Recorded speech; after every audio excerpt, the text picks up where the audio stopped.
നമസ്കാരം. ലോകത്തെ ഏറ്റവും വേഗത കൂടിയ ട്രെയിനുകൾക്ക് പേരുകേട്ട രാജ്യമാണ് ജപ്പാൻ. ബുള്ളറ്റ് ട്രെയിനുകൾ വളരെ പണ്ട് മുതൽ തന്നെ ജപ്പാനിൽ സർവീസ് നടത്തുകയായിരുന്നു. ഇപ്പോൾ ബുള്ളറ്റ് ട്രെയിനിൻ്റെ ഏറ്റവും നൂതനമായ മോഡൽ പുറത്തിറക്കാൻ പോവുകയാണ് ജപ്പാൻ. 2030 ഈ ട്രെയിന് പുറത്തിറങ്ങുക. മണിക്കൂറിൽ 320 കിലോമീറ്റർ സ്പീഡിനാണ് ഈ ട്രെയിൻ പായുന്നത്. ഈ ട്രെയിനിന് മറ്റു ചില പ്രത്യേകതകൾ കൂടിയുണ്ട്. ഇത് ഭൂകമ്പ പ്രതിരോധ ശേഷിയുള്ള ട്രെയിനാണ്. ഈ ട്രെയിൻ എത്ര വേഗത്തിൽ സഞ്ചരിക്കുമ്പോഴും ഭൂകമ്പം ഉണ്ടായാൽ ഒരു തരത്തിലും ആ ട്രെയിനിനെ അത് ബാധിക്കുകയില്ല. ചുരുക്കത്തിൽ ഒരുപക്ഷെ ലോകത്ത് നിന്ന് ഏറ്റവും സുരക്ഷിതമായ ട്രെയിനുകളിലൊന്നായി ഇത് മാറുകയാണ്. ഈ ബുള്ളറ്റ് ട്രെയിനിന് മറ്റൊരു പ്രത്യേകത കൂടിയുണ്ട്. സാധാരണഗതിയിൽ ജപ്പാൻ തന്നെയാണ് ഈ ട്രെയിനുകൾ നിർമ്മിക്കുന്നത്. മറ്റാരുടെയും സാങ്കേതിക സഹായങ്ങളൊന്നും അവർ തേടാറില്ല. എന്നാൽ ഇക്കുറി ഇതാദ്യമായി ഈ പുതിയ ട്രെയിനിന് വേണ്ടി ബ്രിട്ടനിലെ ഒരു പ്രമുഖ സ്ഥാപനവുമായി യോജിച്ചാണ് അവർ ഇതിൻ്റെ നിർമ്മാണ പ്രവർത്തനങ്ങൾ പൂർത്തിയാക്കിയിരിക്കുന്നത്. പുതുതായി ആരംഭിക്കുന്ന ഈസ്റ്റ് ജപ്പാൻ റെയിൽവേ കമ്പനിയാണ് ഈ ട്രെയിനിൻ്റെ ഉടമസ്ഥർ.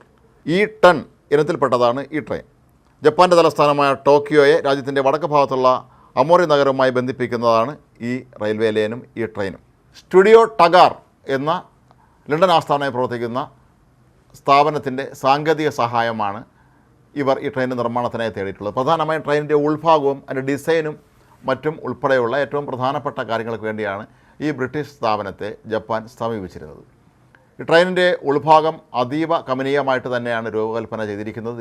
ഈ ട്രെയിനിൻ്റെ സീറ്റുകൾ വളരെയേറെ പ്രത്യേകതകളുള്ളതാണ്. ഹെഡ് റെസ്റ്റുകളുള്ള വളരെ വിശാലമായ സീറ്റുകളാണുള്ളത്.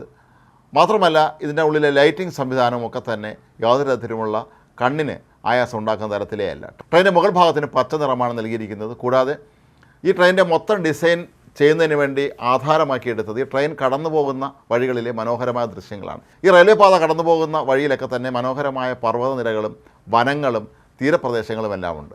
ഇവയുടെ നിറവും മറ്റ് രൂപഭാവങ്ങളുമൊക്കെ ആസ്പദമാക്കി തന്നെയാണ് ഈ ട്രെയിനിൻ്റെ ഡിസൈൻ നിർവഹിച്ചിരിക്കുന്നത്.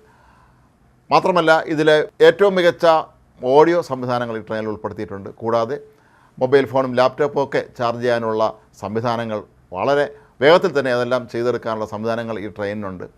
കൂടാതെ ഇന്ന് ലോകത്ത് ലഭ്യമായിട്ടുള്ള ഏറ്റവും ആധുനികമായ സുഖ സൗകര്യങ്ങളാണ് ഈ ട്രെയിനിൽ ഏർപ്പാടാക്കിയിരിക്കുന്നത്.